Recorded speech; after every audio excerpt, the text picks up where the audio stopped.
Yeah, Um, and why do they hate the Wednesday class so much? and why do they hate the Wednesday class so much? I Um, appreciate your level of ethical responsibility on that recording, Pete. Yeah, that's what I'm here for.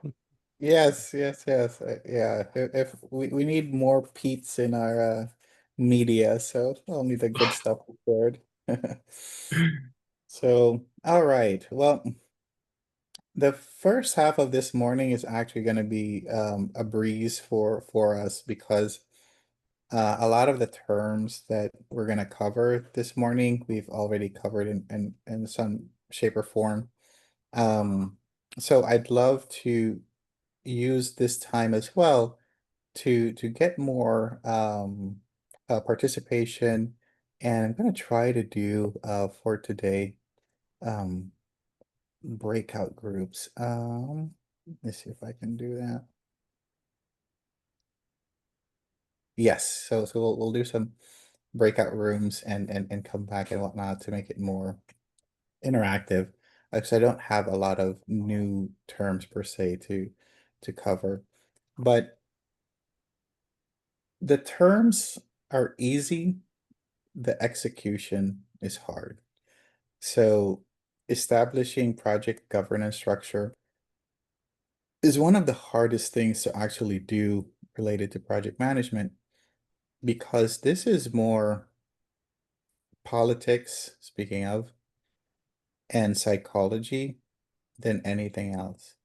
Um, are you guys familiar with Robert Greene's book?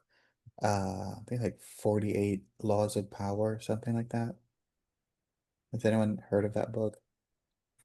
Let me look it up. Yes, Oh, who was that you, Alicia? Who said yes? it was me, Laana. Sorry. Oh, Lana. You sounded like the Old Testament God. It is me. It is I. No name. Um, so Lana, do you remember anything from that book? Um, Reputation. I think there was one that stood out that I remember. So much depends on your reputation and about just guarding it, and how it impacts your influence. And Ooh, very nice. Very nice. I'm trying to look for the link to share with you guys because this this book is one of those books in that I listen to and listen to again and go back, and not necessarily the entire book, but even just chapters of it. This and the Seven Habits of Highly Effective um people are 48 Laws of Power have been very have you read influential. his Go ahead. human behavior, the human behavior one? By Robert Greene? Yeah, No, no. Is it good? I just got it, so I haven't started yet. Uh, But it's supposed to be a nice. really good compliment, really good compliment. Laws of human nature. So it Very, talks about tendencies and including unconscious ones and interpersonal effectiveness. very nice. And if you guys get a chance to check out my book, Flow Like Water, there's a lot of principles that I picked up from Robert and also from Stephen Covey and Jim Rohn around the practices um, that allows you to attract and also at the same time not really persuade. I don't like the word persuasion. Influence. Influence. There you go. Thank you. Thank you. influence, because people people don't like to be told what to do. And Melissa, you're a bedside nurse, if I remember it right, at one time. How many times have you told a patient to stop smoking? And how many of them actually did, you know? Yeah, no kidding. That was like the education. You see it and you're like, ugh. You print it out, you know, it's coming out of the printer, and you're just like shaking your head. I'm like, oh, it's gonna, because no And the one, conversation is, you already know that you should not be smoking. right.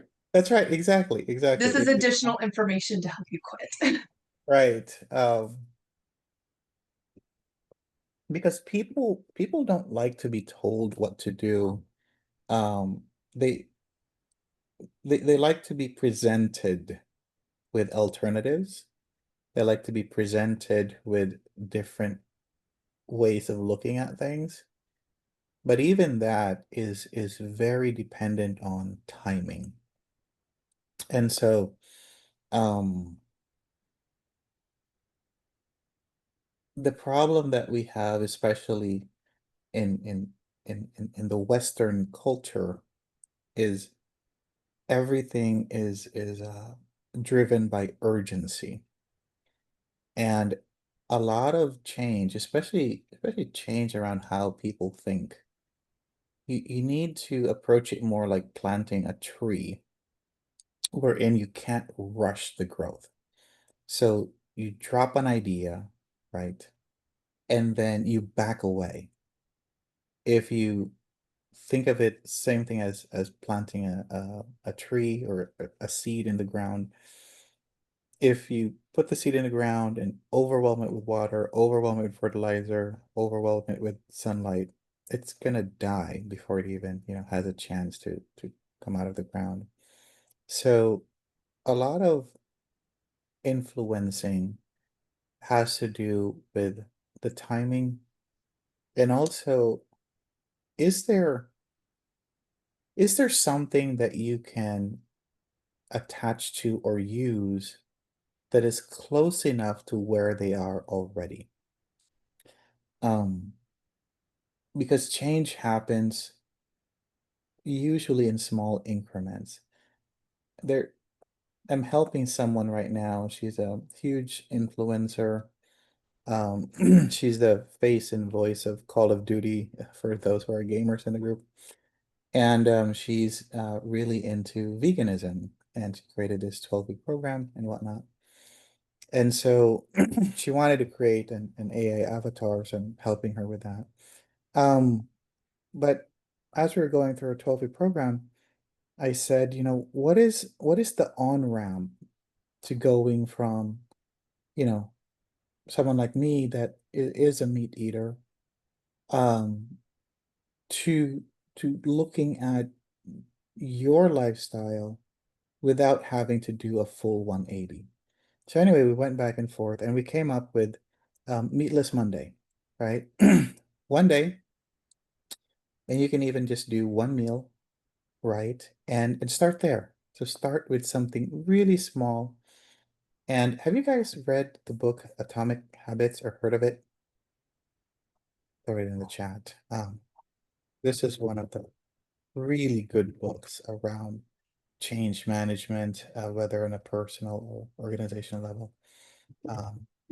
Habits, James. So what James points out in this book is the changes that you want to bring about, the steps have to be so small that it almost sounds ridiculous not to do it.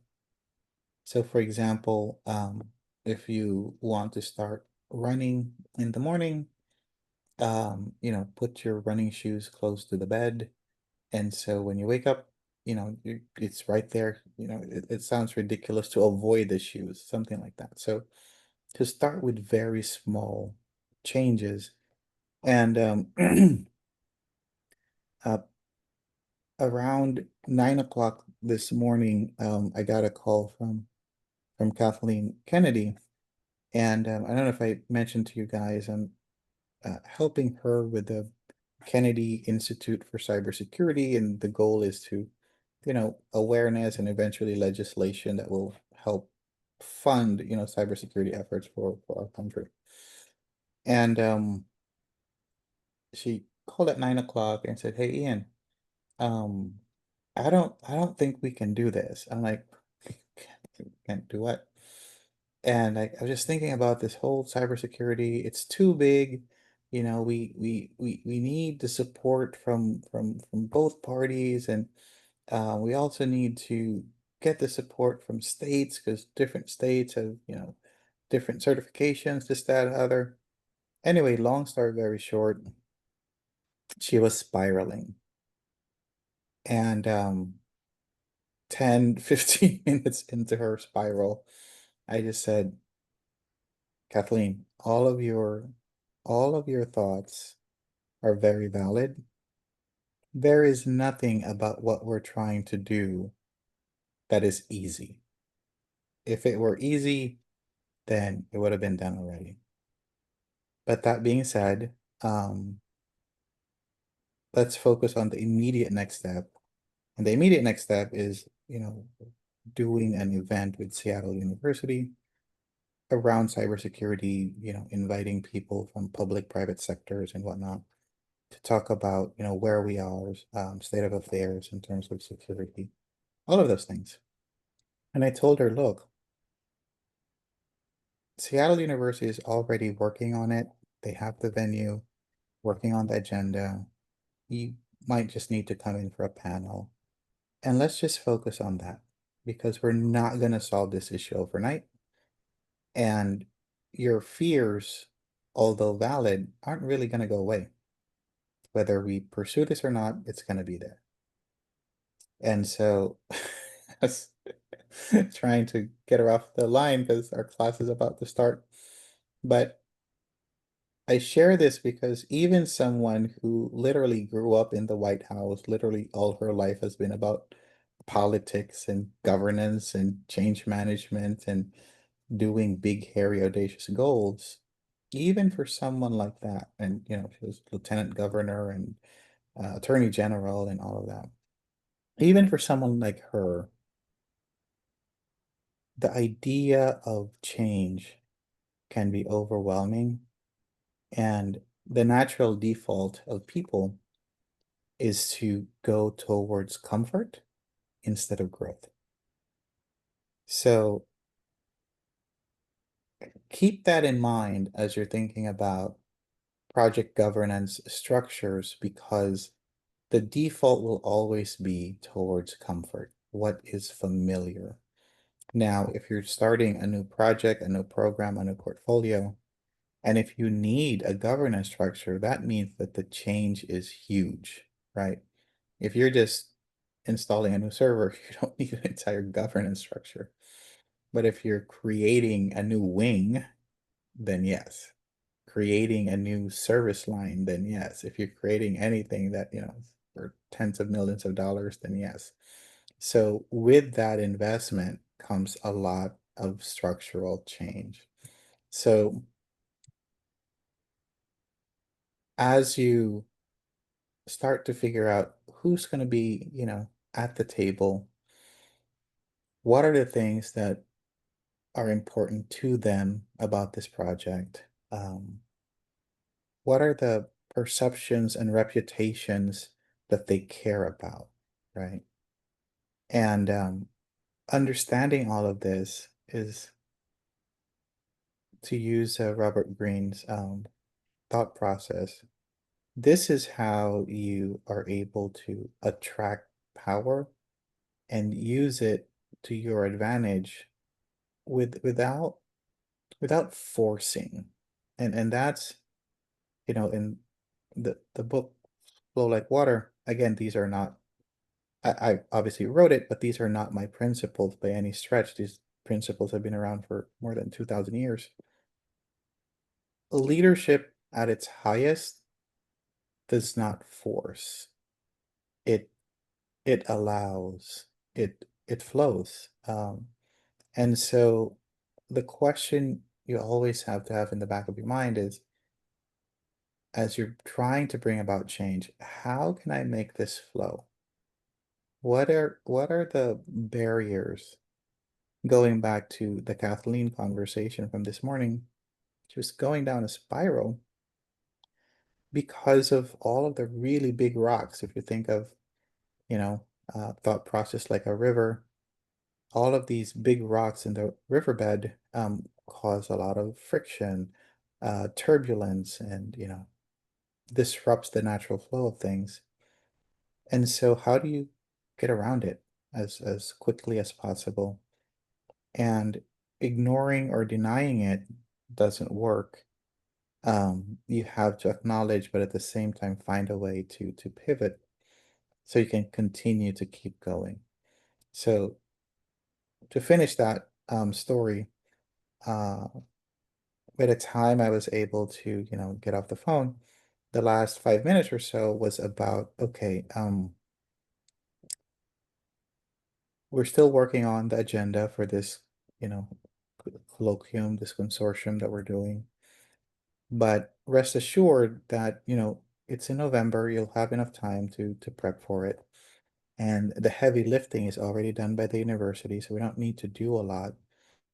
And at the end of the day, we are doing what we set out to do, which is talk about cybersecurity, talk about national security, talk about what are the tools that individuals, small businesses, local government agencies can do to bolster and protect against, all of these cyber attacks. So we're still heading in that direction. There are just some logistics that we need to figure out. And then she said, okay, great, and hung up. But from where she started at 9 o'clock to where it ended, it was very different. And I didn't use a lot of new ideas. I just tried to focus her fears and anxieties and focus on the immediate next step. And this applies to with any big project that you're working on.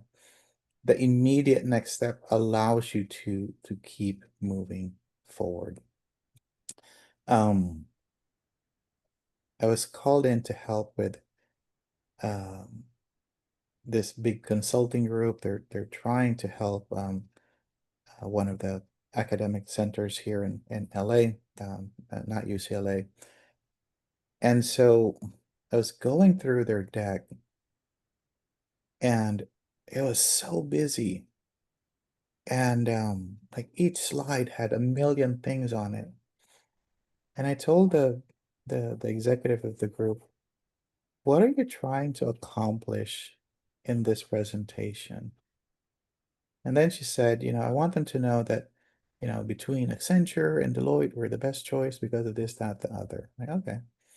Um, do you think that looking at these slides, that is the takeaway that they're gonna get? Like without you talking, them just looking at it. They might not get there because, this, that, the other. I said, well, if your slides are not helping the stakeholders see what you want to see, then they're distracting. And what's fascinating is that these are, some of the top 5 consulting firms in the world. But even at that level, they're still confused between noise and signal. When it comes to these big, and this is perfect. This was actually for a governance meeting that they had with this academic center. When you add unnecessary stuff, it actually turns out to be distracting and takes away from your message. And so my recommendation for them was to pare it down by 80%. And I don't know if they'll take that recommendation, probably not. But confusing people by saying, oh, we do this, that, the other, really won't advance your cause. If anything, that's also what Deloitte does and Accenture does. So, and it's funny, that's literally what they said. Well, if you look at Deloitte slides, they're also like this. I'm like, well, that's exactly why you shouldn't be like that. That's exactly why you should try to think of something that makes you stand out with a more minimalist approach. And so a lot of what goes into the governance is truly understanding the psychology of the stakeholders, understanding when to present different ideas, understanding how much detail should you present at any given point in time, and understanding, okay, what is the takeaway? And so when you think about creating these sessions, these workshops, always start with how do I want them to feel at the end? Do I want them to feel hopeful? Do I want them to feel focused? Do I want them to feel secure? Start with the feeling. How do you want them to feel? And then the next question is, what are the lingering thoughts that you want them to have? Is it action items that they're assigned to? Is it areas of responsibility? Is it the next big meeting that's coming up that might have other stakeholders? So start with the end in mind, which is also part of Stephen Covey's 7 habits of highly successful people.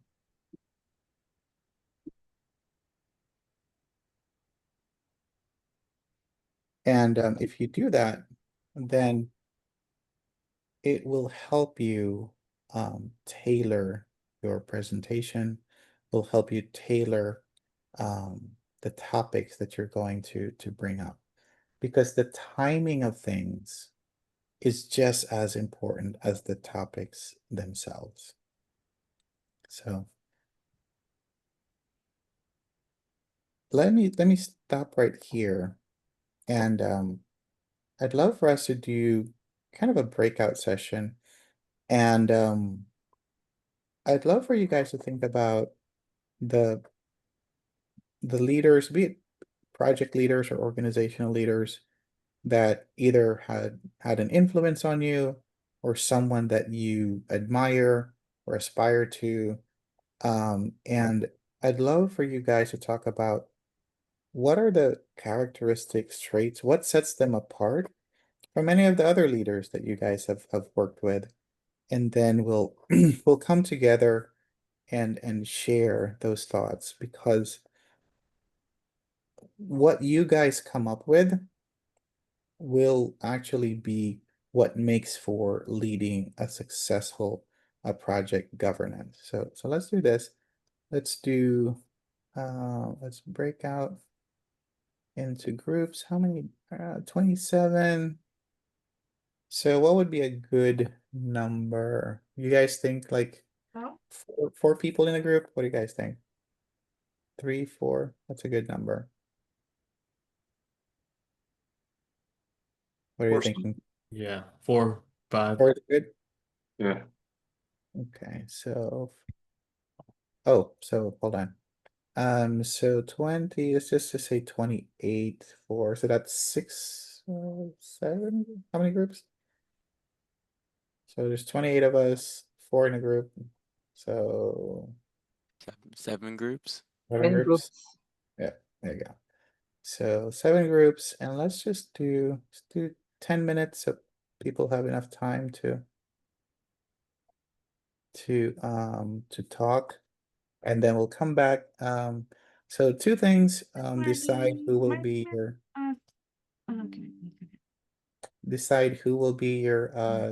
representative for the group, and then we'll have 2 minutes per group to share their thoughts. Sounds good? So 10-minute for the conversation. We'll come back, and then each group will have a representative that will share their thoughts and findings for 2 minutes per group. Sounds good? Awesome. All right. I'll open the rooms now. And I think you guys can join now. Can you?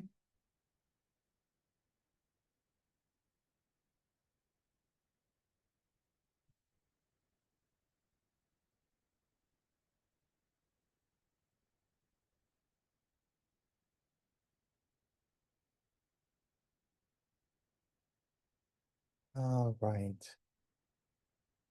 Hey, Mike.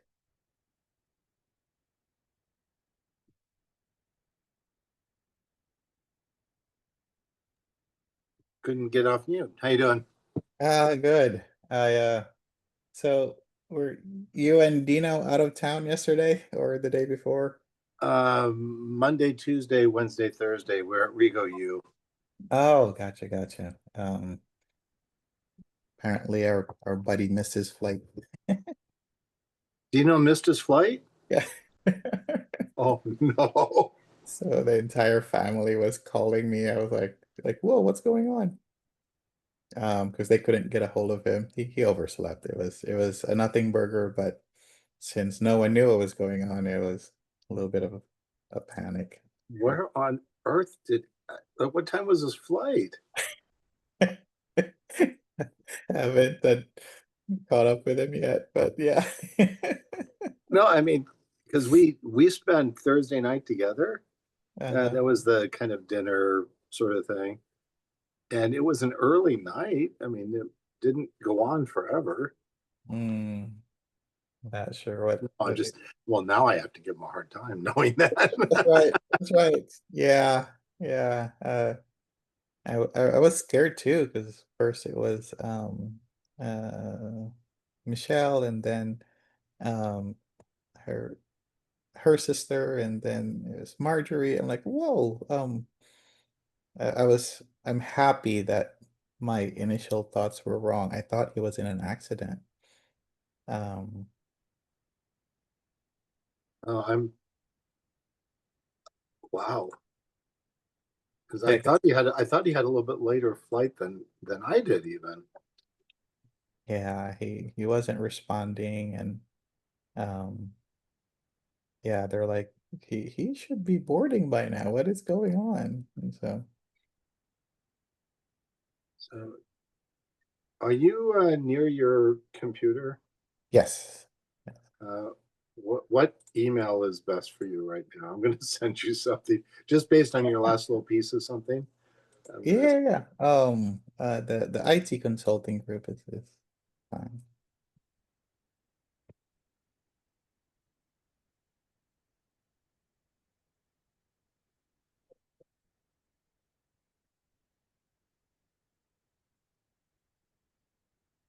Ian at IT Consulting Group, that one. Yeah, with 1G. Oh, this is it. GROUP. So I have a meeting with our friends over in marketing on Monday. Oh, At vendor comparisons to do another Workfront like ground up reinstall. okay. And I just sent you the deck I've been playing with. And Yeah. the feeling I wanted to have them get is we're competent, we can do this, and we just need their guidance of these vendors, which one that they'd like to dive into, or I know they probably want to interview them all, but that I just have maybe too many slides, but I tried to make it easy to read on each slide what the point was. No, absolutely. I will Ow. take a look. Let go of me. Is that your Jeez. what did you call the distribution?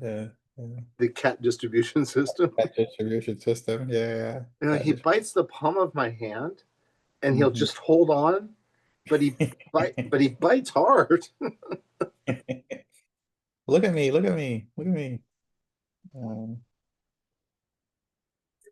Um, I'm because it's marketing, I'm worried about every little piece of how Oh, to yeah. present data to them.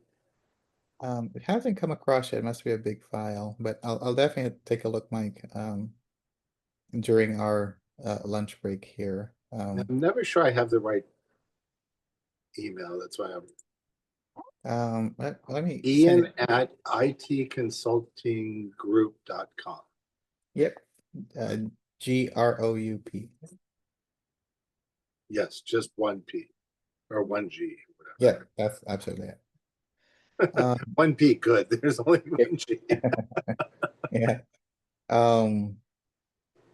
Michael, right? Michael Burke is the new. Yeah, yeah. How's he doing, or how have you had a lot of interactions with him, or One meeting so far. one meeting? I did meet with Pan at for quite some time. Pan is the person that used to work there, then left, then came back as a consultant to do their workfront config. Oh, yeah. Oh, she's back. Just as a consultant and a couple hours a week. Oh, okay. And she was very easy to talk to and very blunt. So I actually enjoyed my conversation with her. She was not disrespectful, but she very clearly laid out where the problems were from her perspective. And they were similar to what you said, actually. So Got it. It's always good to have a third party well, verify. I kind of was, I asked her like what's working well in Workfront, what's not working so well.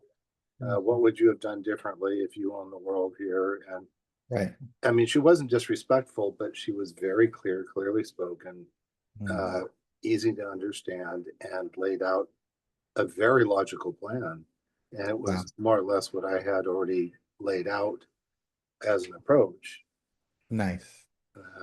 And my recommendation is that she stays on to help. Yeah, that would be great. But the quotes I have, wow, they are all over the board, just dollar values. So are they thinking of replacing Workfront or edifying it, or No, reinstalling it. okay. Yeah, basically getting requirements, what works, what doesn't work, and then reinstalling it correctly. Oh, wow. And then I now own Workfront, like you. And so Oh, no way. it's going to be my problem to just the application itself to manage. Sure. So, and want to get a handle on it so that it's installed correctly, and then we can do a constant enhancement queue like we do with Clarity. By the way, the Rego U, Broadcom itself doesn't have any whiz bang tools that are really significantly changing Clarity in the foreseeable future. Their next little upgrades are incremental. But Rego has built some bolt-on things that are really fantastic. Oh, nice. I need to dive in and see if they work as advertised, but they're really fantastic. Yeah. Broadcom is moving in a different direction for sure in terms of their focus. So Yeah. Cool. Well, let me close out the rooms here. But I'll definitely take a look at the slides, Mike, as we break for lunch today. Thank you. Yep.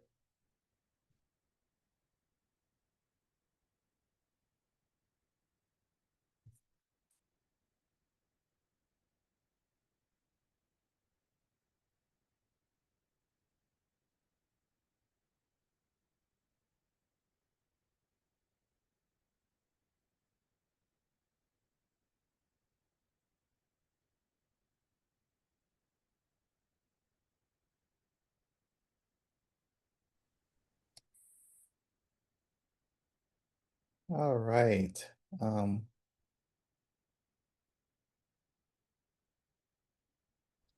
We'll just wait for everyone here.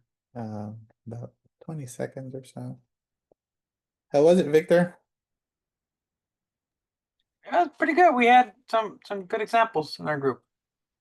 Beautiful. So we have 7 groups, so yeah, I'm excited to hear what everyone has to say, and it'll be perfect timing to take a break. So, all right. I think everyone is back now. Um, we can start with just room 1 and work our way down to room 7. Yeah, do you guys remember what rooms you were in? Yeah, my group was room 1. Go for it, So Chris. we talked about good leaders have good communication. They recognize people as people instead of resources. So practicing empathy, caring about team members like goals and aspirations. Um, you know, one example was just like if there's a death in the family or something like that, like making sure that the team all like collaborates and gets like a card for them and Oh, maybe a little care package. right. Builds trust, doesn't micromanage, gives autonomy to Mhm. um for their team members to be yeah like be have creative freedom in what they do.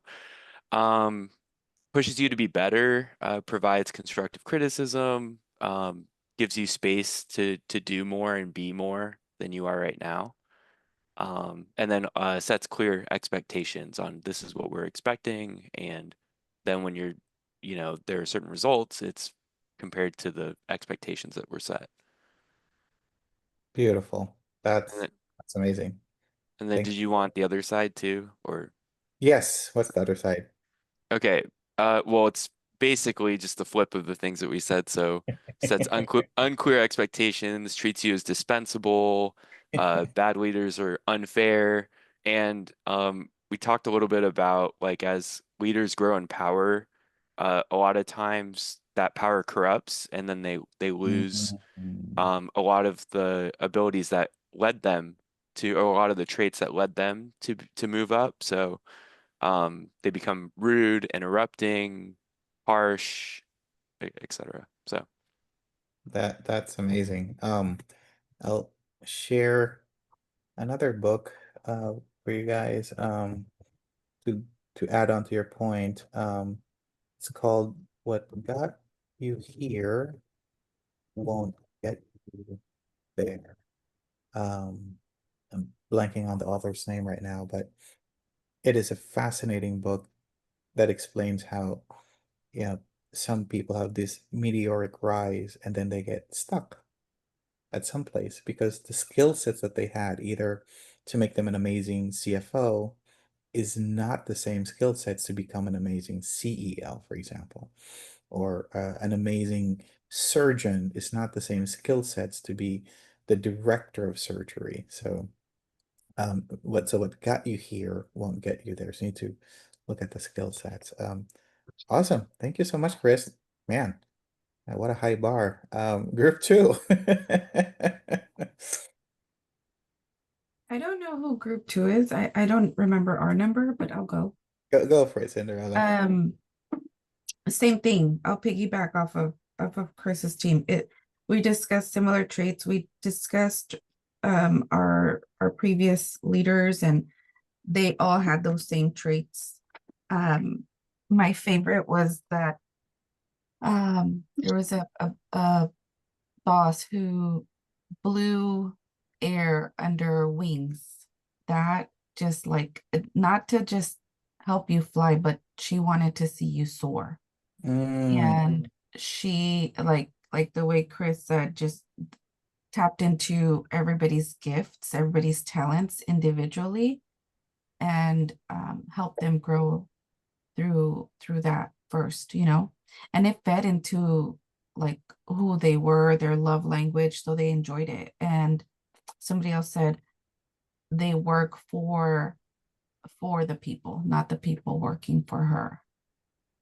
So it was, yeah. Amazing. Thanks, Cinderella. Mhm. All right. Next group. We don't need to follow the order, just whoever wants to go next.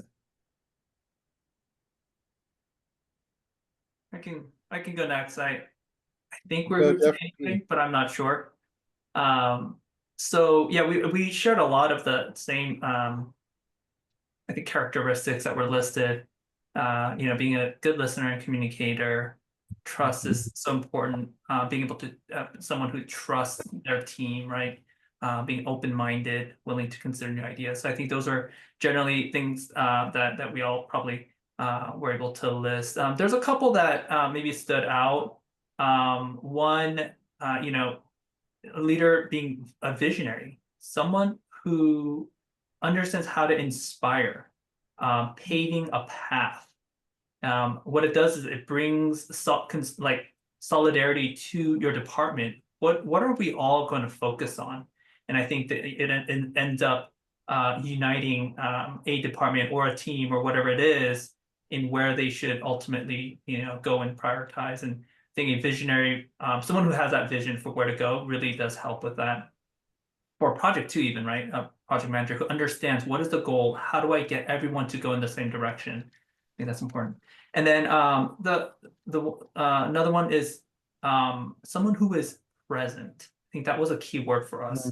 I think we've all probably come across someone, it just felt like they were there with you. You were an important person to them. They wanted to know what you had to say. They were not distracted. It really helps create a relationship, and it allows for people in the organization to feel valued. And yeah, there are certain leaders, and I can think of, you know, a couple that they just draw you in.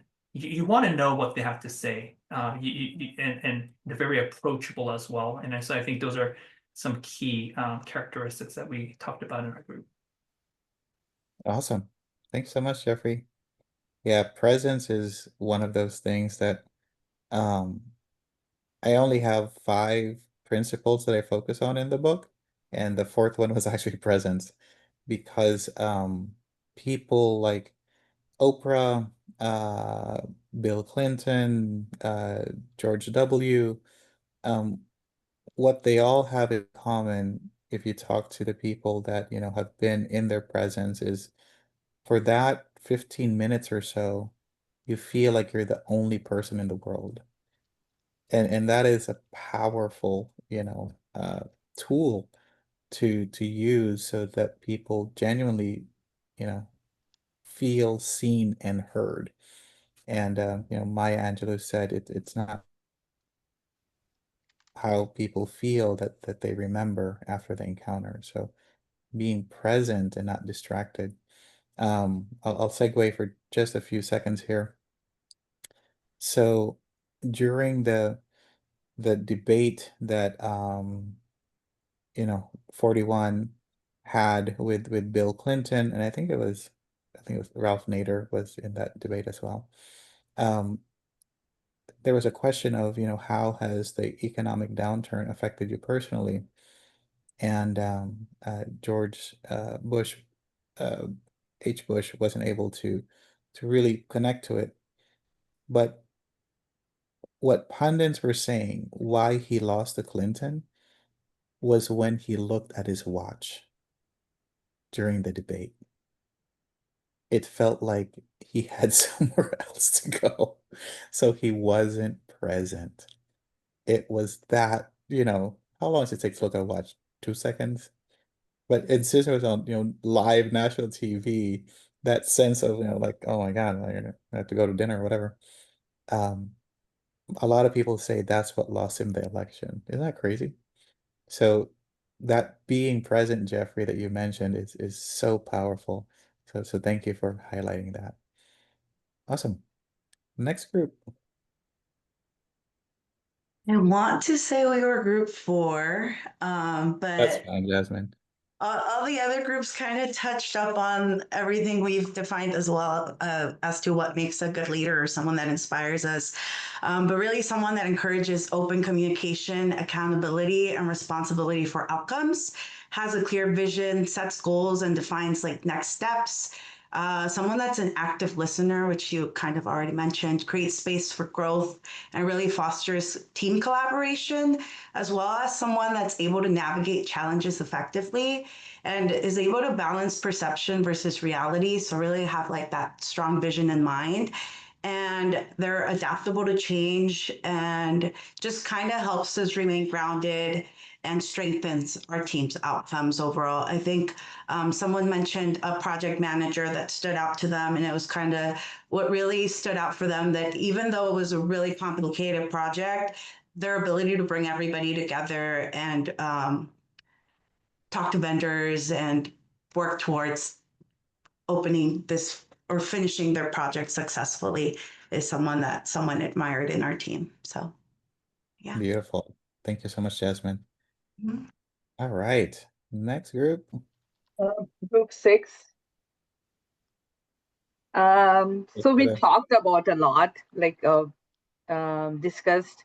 So what we understand here is that how the leader can influence us. So open communication, how we have to maintain the transparency, how to overcome the challenges when the problem comes up, and how to overcome the stress, how to strengthen the skills. At the same time, what the leader can do, like for example, if the company is running into a problems.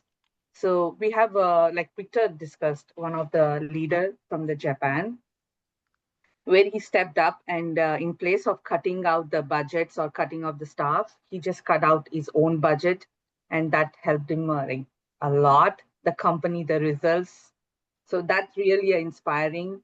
At the same time, also there's a leader who always like tells us like to come out of our own shells, like in place of hesitations or speaking up our own mind, in situations where we would like to speak up, but we back off in scare of like, okay, whether the people like it or not, or all those kind of things. So those kind of leaders we discussed, and it's really inspiring after listening to all of our stories. Yeah, that's it. No, that's amazing. And the the proof of leadership is not when things are well or kind of like captain of the ship, right? It's not when the waters are smooth and calm. It's when it's turbulent and the storm is there. And how do you keep calm and keep going and stay, calm, cool, and collected as all of these challenges are coming up. Um, that is very important. There's there's one there's one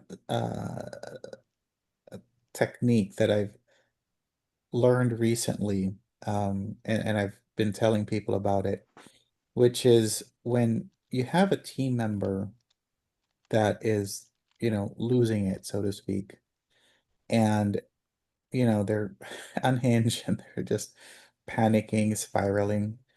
Um, After you allow them to get things off their chest, you give them an off ramp by saying, look, I understand that there's a lot going on right now, and this might be very stressful for you, but how you came across was whatever, rude, disrespectful, whatever it was that, they were saying.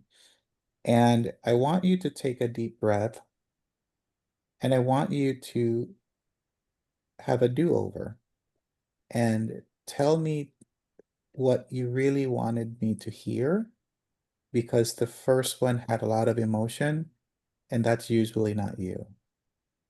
So that grace of, hey, Jasmine, you were all over the place, but I know you.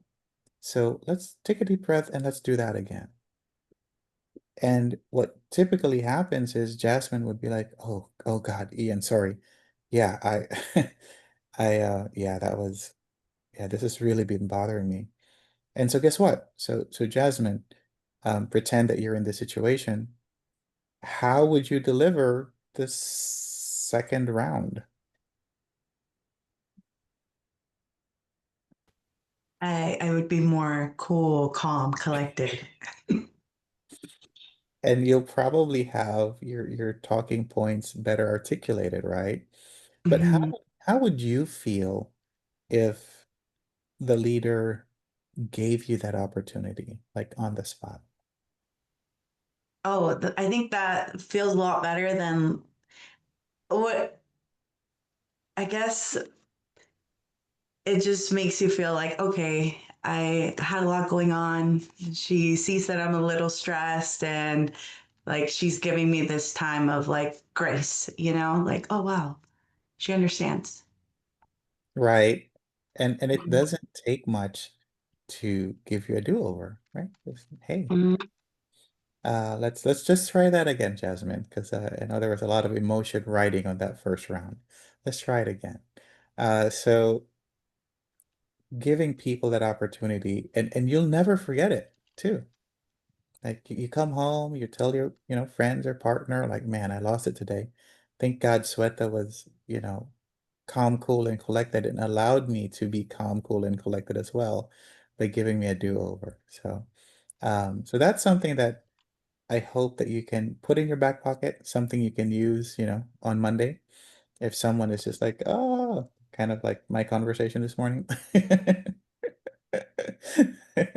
Give him an opportunity to state it again and also state, it came across as versus saying you were. Instead of saying you were rude, you can say, Jasmine, it came across as rude, right?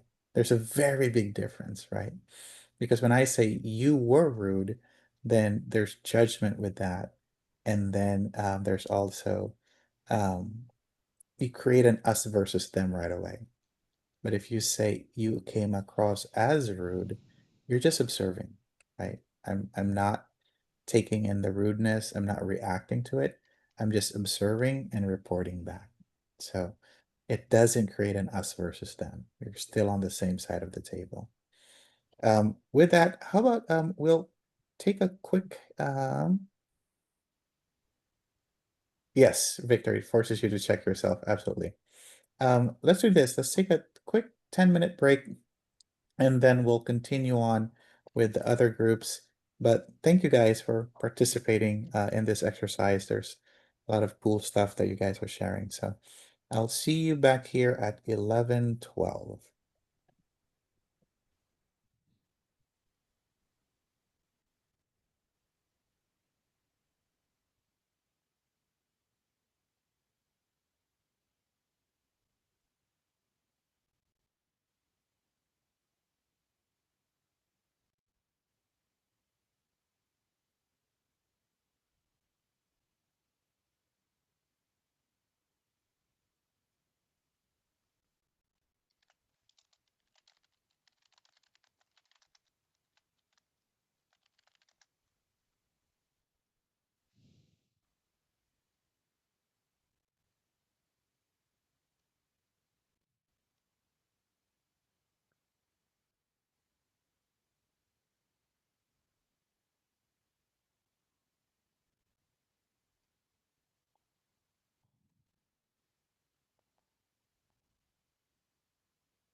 Hey guys, just give me 2 seconds. Having issues with my charger.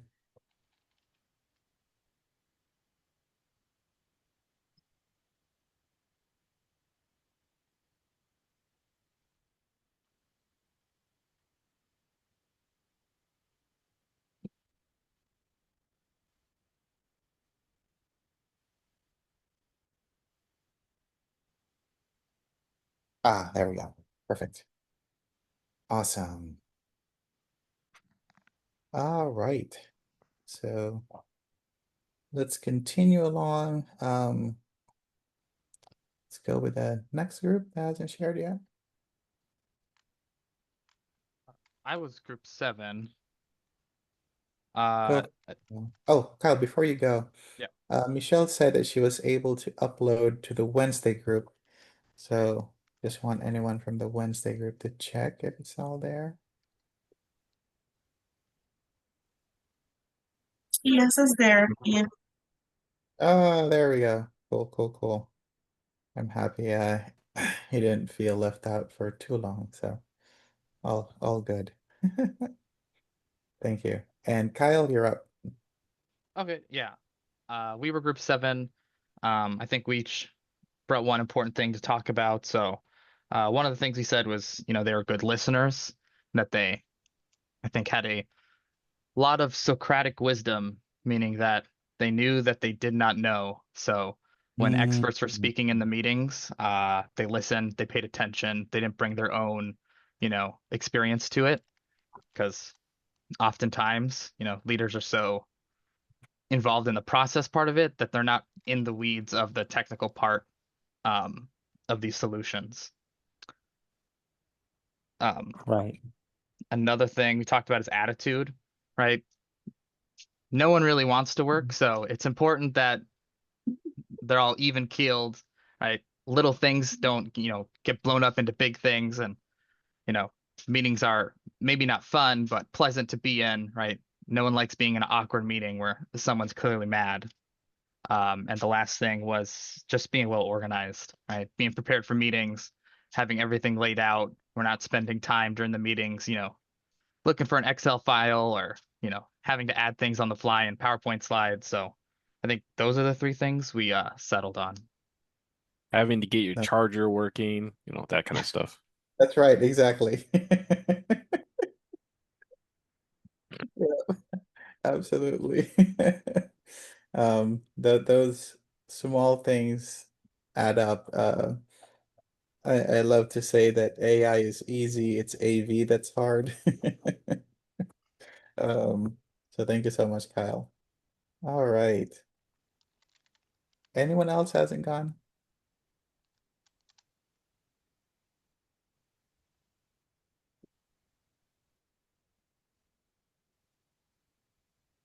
Do we have 7 already? Go. So Kyle, Jasmine, Sweta, um, who else went? Chris? I can speak for our group because I'm not Oh, sure. cool. I thought it was someone else Thanks, going to Kenny, for speak. not making me count. Wait, We that spoke wasn't about it. 7? Yeah, we spoke about a particular person that most of the team has worked with or come across, and it was a project manager. And the 2 individuals that spoke highly of, I'm not saying we all didn't speak highly of the person, but the 2 individuals that spoke highly of the person, and I guess I can say enjoyed the leadership, enjoyed how they felt working under this person, what they got from the individual, and see what else, and how this person knew what they wanted, translated that, and got what they needed, and no one walked away from it not understanding or felt any kind of way negatively about that person. So I'm gonna leave it at that. I'm not sure if Jennifer wants to add to it, or who else is on our team? I don't see him. Yeah, but that's it. Yes, that was it. Thank you so much for summing it up for us. I was just getting in the car. Sorry. Yeah, Kenny timed it perfectly. Right? He like gonna wait as she's opening the door to call her. So. Awesome. I think that's it. Was there any other group that hasn't gone yet?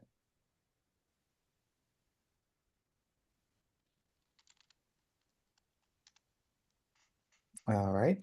So thank you guys for sharing that and keeping that in mind as we go through this, you will find that these are universal traits that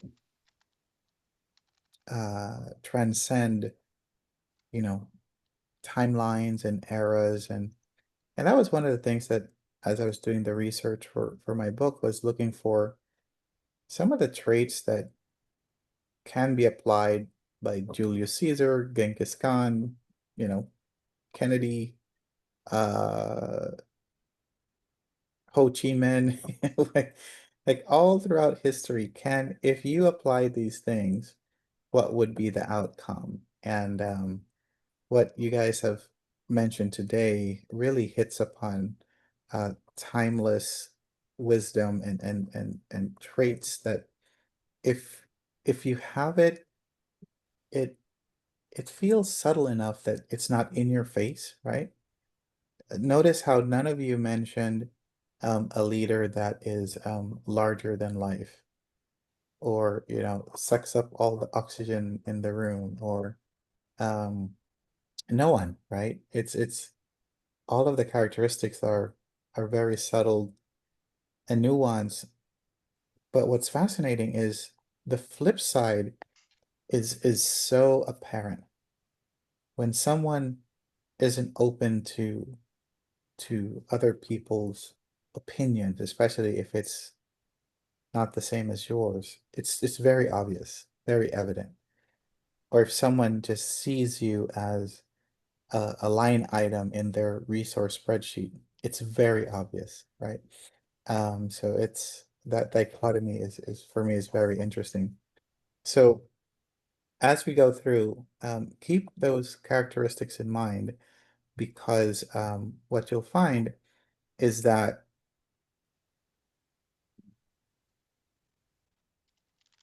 it leads to success more than any other artifact that you might have.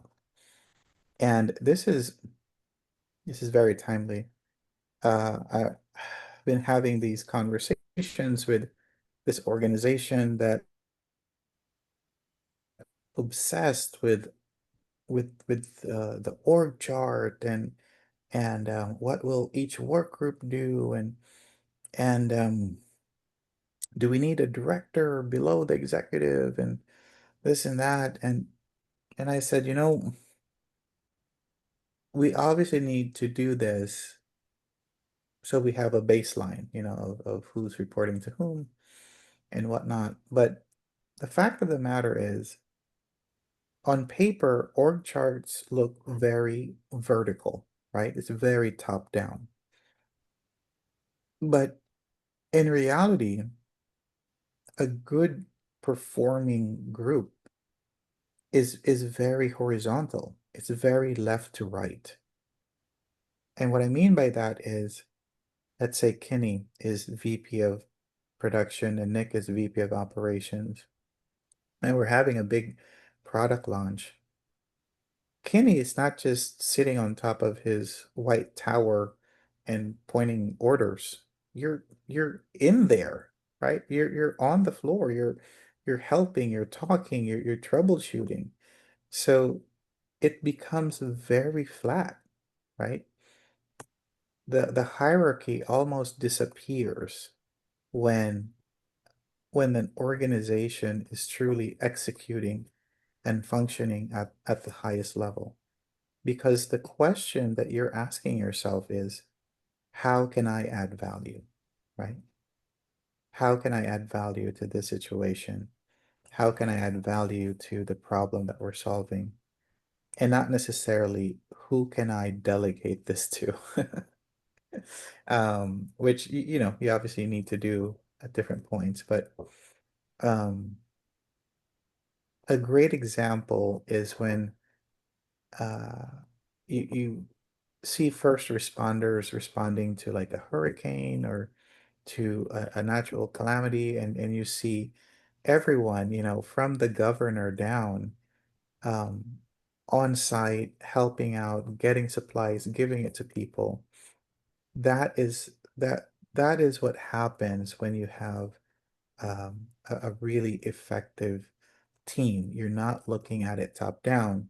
You're looking at it horizontally. How can I add value regardless of my title or position? So, um, for this particular client, they haven't done this before, so it all sounds a little new and maybe too esoteric, but I like to bring up these concepts at the beginning so that people who are towards the top of this hierarchy understand that their job is not just, you know, sifting through reports. Your job is ultimately making sure that the people, you know, in your custody, the people that you support and manage, do have the right tools to do the work that they need to do, and you're there primarily to remove roadblocks and obstacles. So as you look at the project governance here, you can see, you know, it's really a tool, right, to identify, escalate, resolve issues, figure out who should be in what group, how do we bubble up communication. When a risk is identified, let's say in a lower work group, uh, you know, how do we capture that, and how do we ensure that we have the right escalation points so that you don't create a bottleneck? What I've seen large institutions do is the work group just escalates. If they can't agree, they immediately escalate. And so now you have like 53 items that the executive team needs to adjudicate, and that creates a massive bottleneck. And so the secret sauce in project governance is to decentralize decision making, is to ensure that the teams, the work groups, based upon their experience and expertise, have the ability to make decisions at their level, whatever that, you know, level is, and whatever their expertise, collective expertise amount to, like, give them the opportunity to make decisions. Otherwise, it will truly slow everything down. And the clarity as to, okay, so we are in charge of, let's say, patient access work group. All right, so we will provide our recommendations as to, you know, what applications we want to use, and we'll bubble that up. But in terms of the workflow, leadership doesn't know what workflow works best for patient access, for example. Patient access knows what's best for patient access because they do it day in and day out. So that's an example of, you know, maybe they are consulted in terms of what they would recommend for the application. However, for the workflow, they're responsible for creating and executing that workflow. So having that understanding in the project governance is what will make for a very effective governance team. Another thing you need to remember for governances to work is trust. So I helped this organization that was trying to put it was a data governance together. They tried for like 3 years. There was 2 hospitals and one payer group, and they couldn't get anywhere. And so they asked if I could help. And talking to the CIO, I said, you know, uh, his name is Paul. I'm like, Paul, what's the real reason why you guys have been trying to do this for 3 years now? and you haven't gone anywhere. Like, let's forego the fluff. Like, just give it to me straight. What's the real reason in your mind? And Paul said, well, I don't think the other hospital really trusts that we're not going to use their data in a competitive way and use it to try to figure out, okay, because they're still competitors, right? So there isn't that trust in terms of how we're going to use the data. Okay. Any other item? Well, we're not really sure what that insurance group is doing with the data that both hospitals are sending. So, okay, so it sounds like there's trust issues with the other hospital, and then there's just lack of awareness, a black box with the insurance company. And I asked Paul, do you think if we resolve those two issues, we can get somewhere? We can move forward? And he said, I think so. And I asked him, are you comfortable if I reach out to the other two CIOs and ask them what their thoughts are? And he said, go for it. And I did, and both of them came back with the whole trust issue around how the data is going to be used. And the CIO of the payer was pretty surprised because they thought they were communicating clearly what they were going to do with the data. So they were like, what? What do you mean they don't understand? So long story very short, we agreed to have a data administrator for all three entities. And we started super small.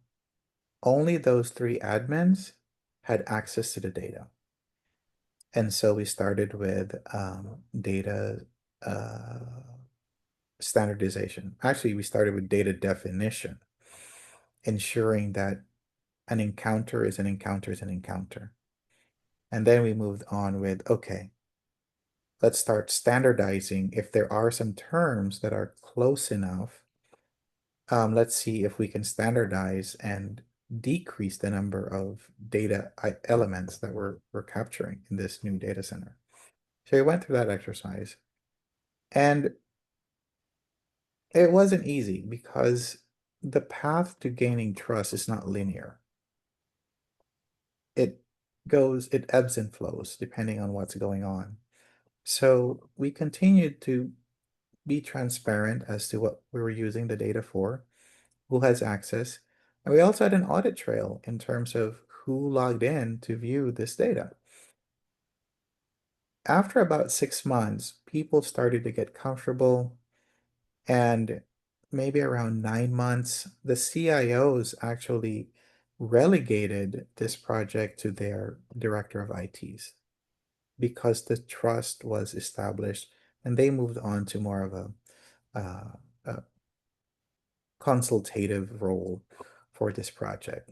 So fast forward about 18 months or so, we completed this data warehouse that was a shared data warehouse between three entities. And we did it faster than all the time that they took, trying to figure out how do we get started. So what's not in here is that aspect of trust. And if trust isn't there, your governance structure will not work. So see if you can broker that trust, see if you can understand what the issues are, and start to just, start with the smallest step that you can take. In the example I gave you, we just had 3 people with access. I didn't even have access to it.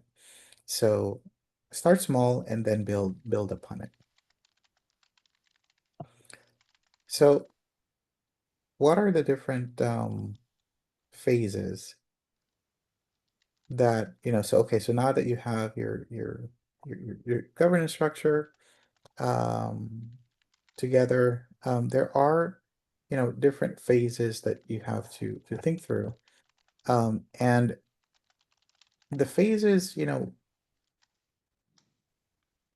want to be clear as to what the deliverables are for each phase. I think it was you, Jasmine, that said, part of being a good leader is having a clear understanding of what's expected, something to that effect.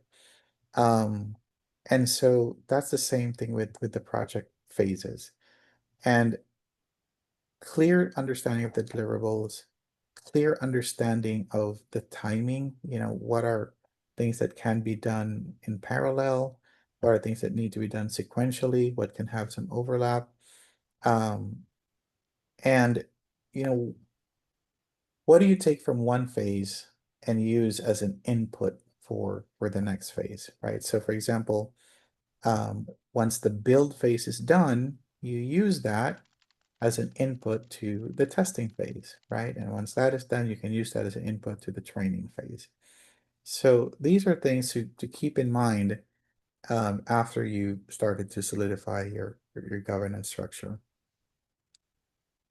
So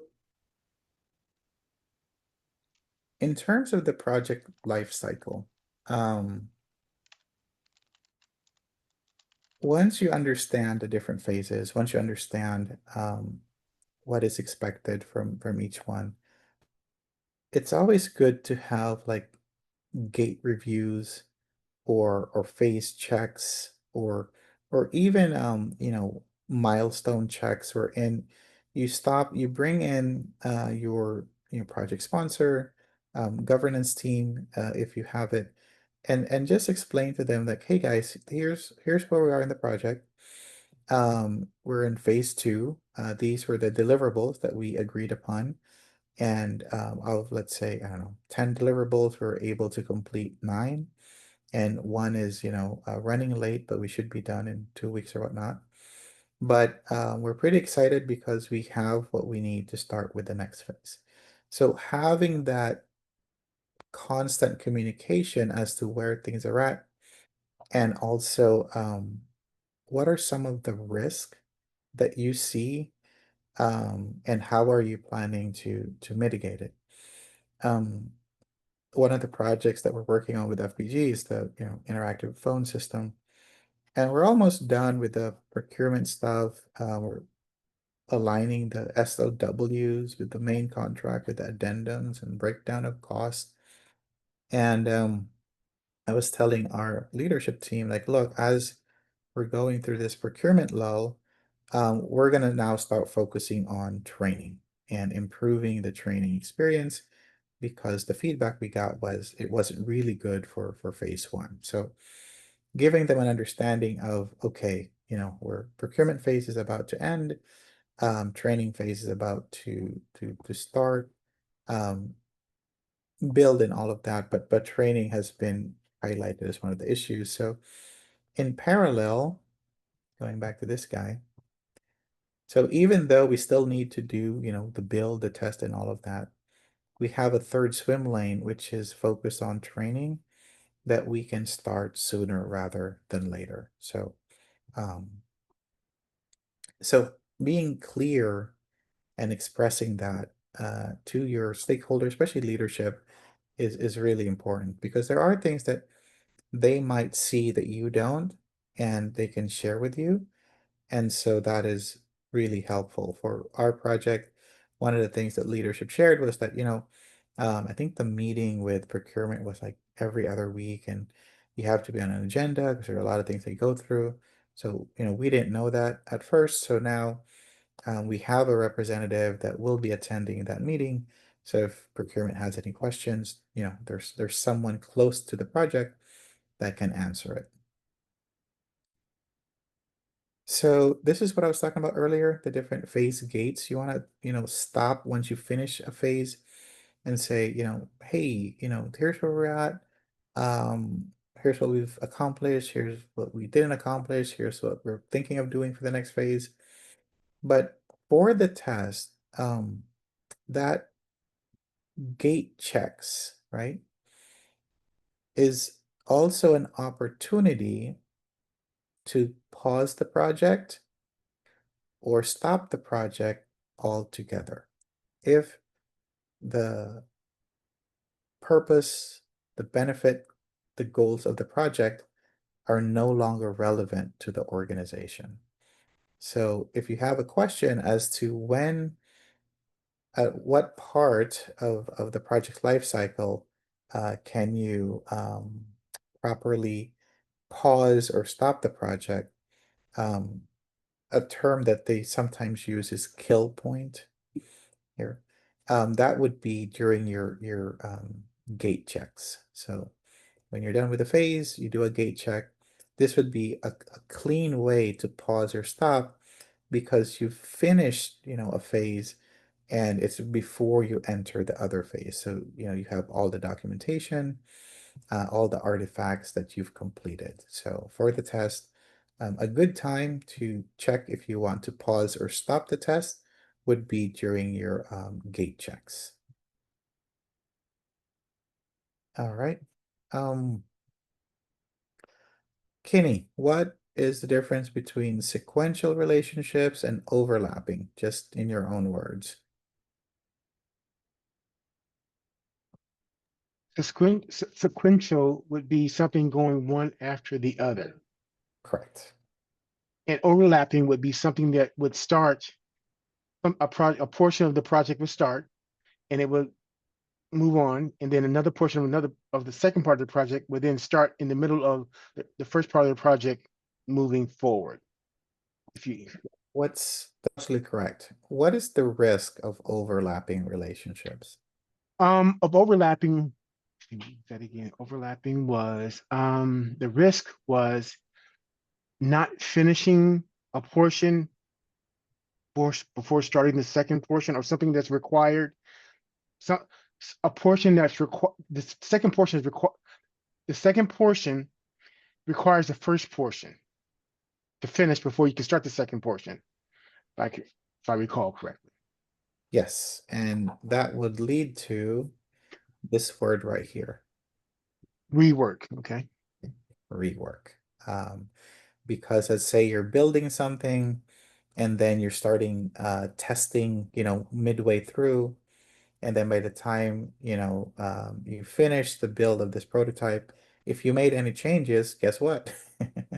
You have to test it all over again.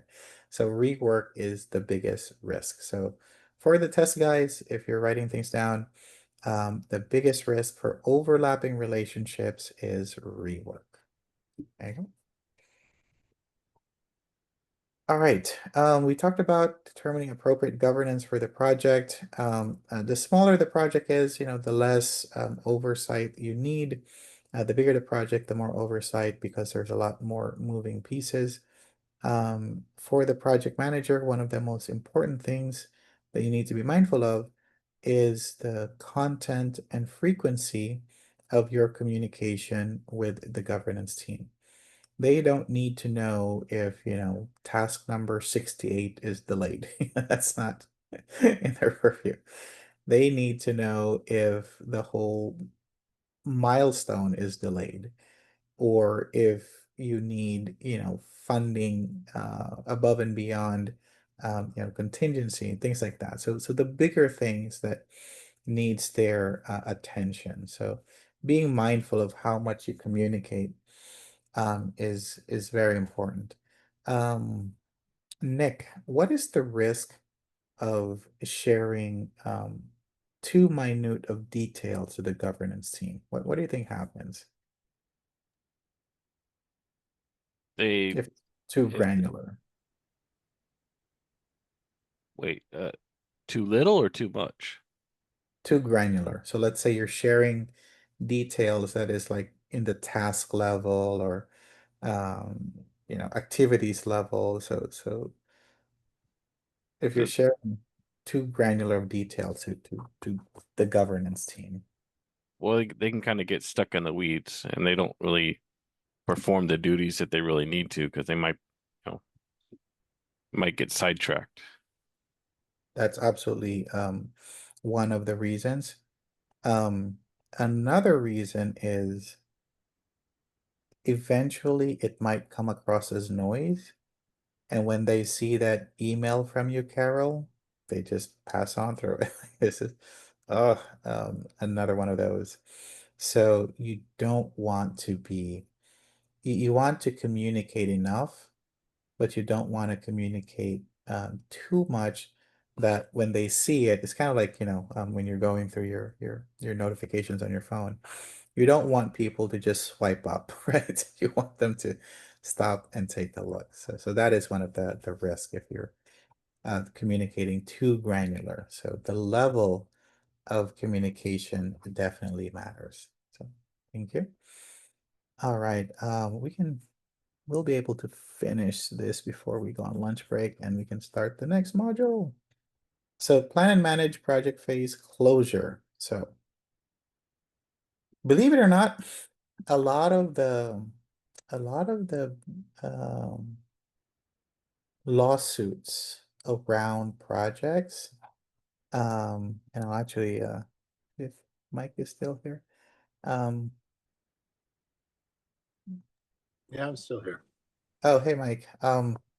So a lot of the lawsuits usually happen or start to happen around the project closure when people are taking a look at what we agreed upon either, 6 months ago or 6 years ago, and they're like, oh, this isn't the shopping mall that I had in mind, or this isn't, uh you did work with was it DoD, Mike? I forget.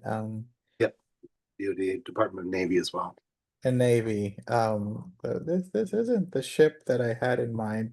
So a lot of the lawsuits start around here because people are now looking at the finished product and it's not aligned with their expectations. I don't think I've asked you this, Mike. Have there been any big lawsuits in some of the projects that you were on, either primary or supporting, that was, related to misaligned expectations as you're handing over the baby, so to speak? Fortunately, not for me. No, I haven't had that. That's good. Yeah, I have been involved in lawsuits that went to the Supreme Court, but they weren't over Oh, aligned expectations. They were over kind of contractual ownership pieces. mm, And there were antitrust laws that somebody thought was broken, and it was taken to court and pretty quickly bumped up to complicated litigation, and then complicated good Lord. litigation pumped it up without ruling, and it went to Court of Appeals, and Court of Appeals just punted it to the Supreme Court. So that was a nerve-wracking experience, because not only was I interviewed by a case that was going to the Supreme Court, my testimony was read, commented on, and I was asked questions by the Chief Justices, by the justices during their adjudication. We ultimately won on our side, but it wasn't what you're talking about, which is misaligned expectations of the particular project, but you are correct. Typically, as a project is going through its execution, because of one of the things you and I have talked about lots, which is there's somebody on the project team who's going to know when something's not right, but they don't often speak up, and we're always encouraging them to speak up, making sure Right. somebody is raising their hand saying this isn't working, this isn't working. But in the cases where they don't, and we get to the point of getting ready to go live and start doing that, getting ready to go live work, which is training and communication and such, that's when the fissures start appearing, where what everyone had as expectations differ from what's being delivered. And that's when those hard conversations are happening. I've had some of those where they get to that point and there are discussions because it feels off. And then we have to do some quick fixes or changes or delay go live to make some corrections, those types of things. Nothing that I've led has gone to a lawsuit, though. But that exact point that you're describing is when it happens. And generally, when you take it back to the team and start discussing it, that's when the team's like, oh, I knew it. Then why didn't you say something? That's you have to build a partnership with your team in such a way that they feel confident and competent to speak up when they don't feel it's right, and express those comments either in a meeting or in an email or in some way to the project manager to make sure that their voices are heard and appropriate steps are taken. if you have a project team that doesn't feel secure in raising those things, that is a big challenge with delivering a solid project. Wow. So so for that lawsuit, Mike, was it around trademark or intellectual property? Like this is now ours, or we created it in your facility, so no, you created in our facility, so now it's our. Was it similar to that? Like It was under antitrust legislation, and basically we built this gigantic complex in an area and that had multiple facilities and operations within it, and it sort of dwarfed the other operations nearby. And the other operations nearby felt that the larger organization coming and doing that was unfair business practices, and they felt like they did not have a voice in maintaining their business models. So basically, it was a Goliath coming in and kind of crushing the smaller businesses in the area. And it was discussed early on that that was going to be a problem, and they were contacted by the right legal arms of the organization, and they were actually asked to participate, and they all declined. But when they saw the size and scope of things as it took shape, it very quickly turned pretty ugly. wow, so they weren't even part of the project per se. They were two doors down, so to speak. Exactly. Wow. Stakeholders, remember that a couple weeks ago? Stakeholders. Yeah. Sometimes the stakeholders are much bigger than what you think. Wow. They they weren't even part of the kickoff. Like they were, off to the side, literally. Like they Off to literally. wow. That that is fascinating. Yeah. So Just a random thing of wow. this was many years ago, and the GC over that project, it was a very, very large project. But the GC of that project was what's his name? What was Magnum PI? What was his name, the actor? Tom Selleck. Yes, Tom Selleck's brother. Tom Selleck's brother was the general contractor, the GC over that entire project. I hope they had to bring in Tom to help, appease. The project team never saw him, although there were Oh some who really hoped for it. Tom and his mustache. Thank you, Mike. Yeah, the I'm surprised though. I mean, not your project, of course, but for construction projects, like especially the ones that like the $1 billion ones, um, do you have an experience where and like one of the general contractors, um, or like teams that weren't paid and we're suing the company because of reimbursement and like some of the things we hear on the news. Um, have you been involved in any of those types wherein Certainly have tried over the years. The general contractor on these very large projects has disagreements with their subcontractors frequently. right? That's Yeah, really common. And the subcontractors try very hard to bring in kind of the big brother to the big money side to help with their cause to either collect or not. And our contracts with the general contractor are very clear that we do not step into those disagreements. That's literally right. the general contractor and the subcontractor. And there's often on these very large projects, multiple general contractors and multiple subcontractors. So it winds up being a very complex web. And our agreements would have been directly with the company that is acting as the general contractor. And who they Right. use as subcontractors is not part of our overall responsibility. But yeah, there have been many of those disagreements over the years. Wow. Um, Yeah, thankfully, we don't have too much of those in healthcare, but I know that in other industries like that is just you almost want to, include timeline for adjudicating Well, complaints and where it happened grievances, the I think grievances, yeah. where it happened the most for me was working with the Department of Defense and Department of Navy. Pardon me. The pay cycle for actually issuing checks out of those organizations is really, really, really long. And the Mm, subcontractors are usually not nearly as large as the companies we hire as the general contractors. So right, they have a really hard time sitting on their invoices for right. sometimes 6, 7, or 8 months, if not more, Wow.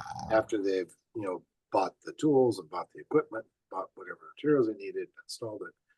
So that's where a lot of the issues were, is just the time lag between when the invoice is presented and when it's ultimately paid. And that was a lot of the disagreement. I'm sure that it's all fixed now. Kidding. Yeah, I don't think so.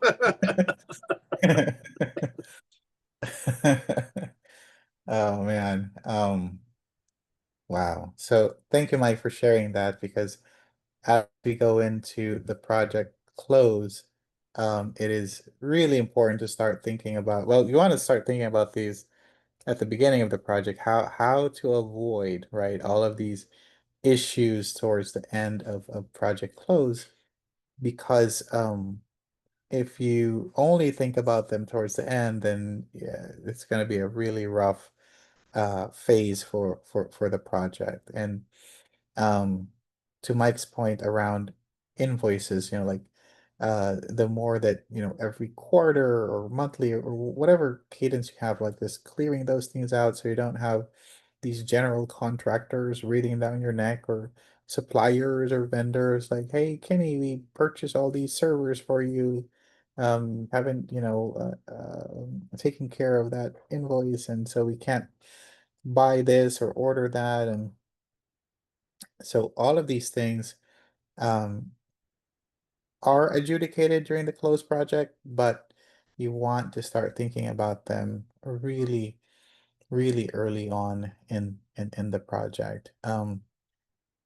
One of the things that I'm trying to, I don't know if I'm going to be successful, but I'm trying to bring to the awareness of this hospital in Philadelphia. They're building this ginormous tower.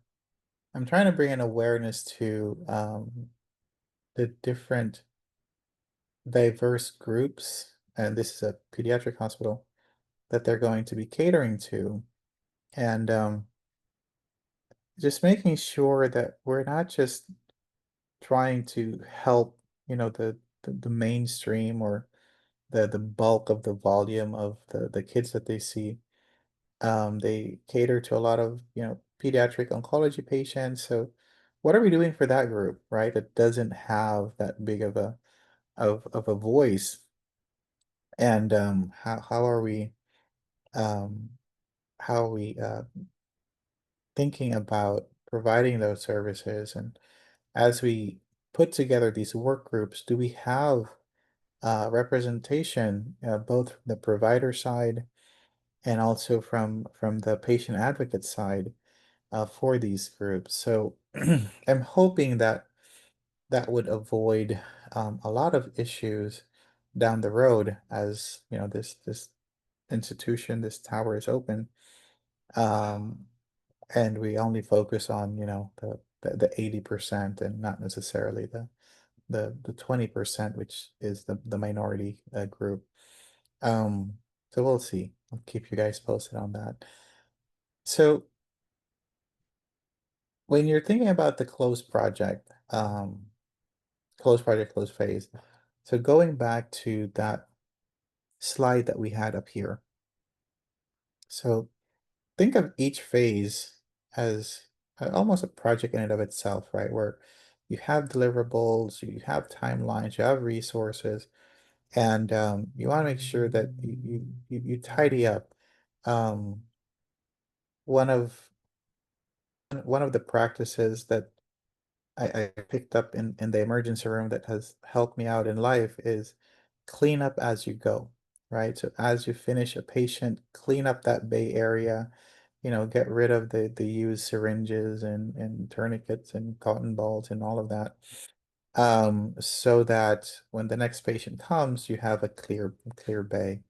Same thing goes for your phases. Clean up as you go. So as you're done with a phase, make sure that uh, close out any, open items, and if you don't have the time to do it, make sure that it's identified and it's a priority as you're getting into, the next phase. So cleaning up as you go in between those phases will save you a lot of headaches in the long run. That's the struggle when making dinner. Well, what do you mean, Victor? Clean it up Oh, as you cleaning go. up as you go. Gotcha. Yeah. Now I got it. Yes, it is. Yes, it is. Yeah, I try to be uh an example of this, but I don't usually succeed in my kitchen when I'm cooking. It looks like it was someone bombed it. But yeah, it is hard. But it really helps out so that you don't feel, so worn out by the time you're done with doing everything in the kitchen. And the same thing works here, if you just take that extra time to do the invoice, do the timesheets, review any contractual stuff, it saves you, 15 minutes can save you 15% or more in headaches. Um, and reviewing the objectives and reaching out to the stakeholders and letting them know, if there's anything that wasn't completed and how you're going to address that. All of that plays into close project, close procurement, um, getting the sign-offs, right? You want to start as soon as you can and talking to people, even if you don't have the physical, wet signature, so to speak. Start having those conversations verbally with the stakeholders so that when the time comes when you need their signatures, they're not taking, 2 to 3 weeks to sign off because they don't know what's going on. Which leads perfectly to this slide, which is acceptance of project deliverables. There should be no surprises, right? As you get to the end and you're asking them to sign off on things. If there are surprises, then, there was a break in the communication. We talked about payments, right? So making sure that that's all buttoned up. And if you guys have just a few more minutes, we can finish up this module here if you guys are okay. So knowledge management, so documenting, capturing, documents in like a SharePoint, box folder, things like that, where people can have access to the different lessons learned, right? Either for this project or the following project or a similar project that someone else is working on. So knowledge management, again, it's, where you store all the historical information, your meeting minutes, things of that nature.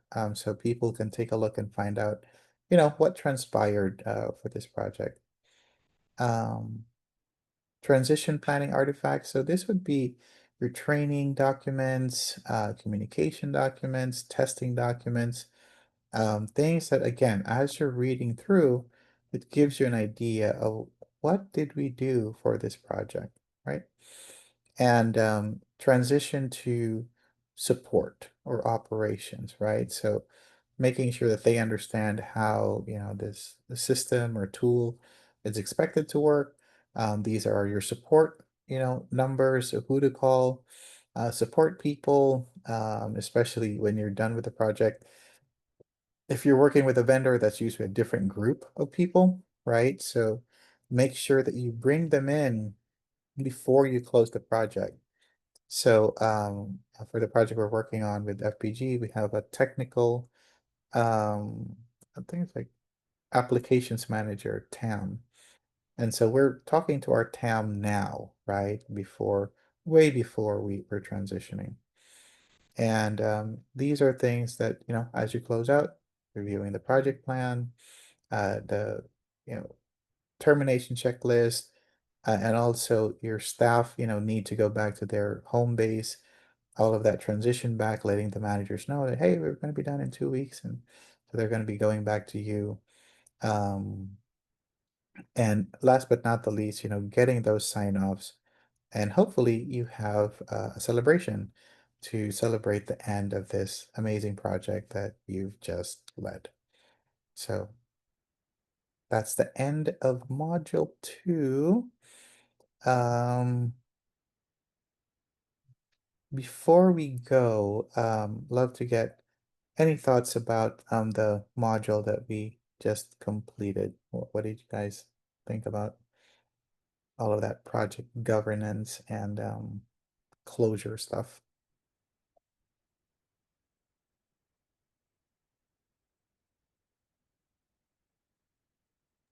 It's all Hopefully, valuable information. hopefully pretty intuitive now that we've gone through a lot of these concepts. It's now starting to gel and coalesce. And again, we'll stop and pause every time we're introducing new subject matter. But when we get to more familiar, I'd love to get your input, like the breakout that we did. So with that, we are done with module 2. We'll jump into module 3 when we come back.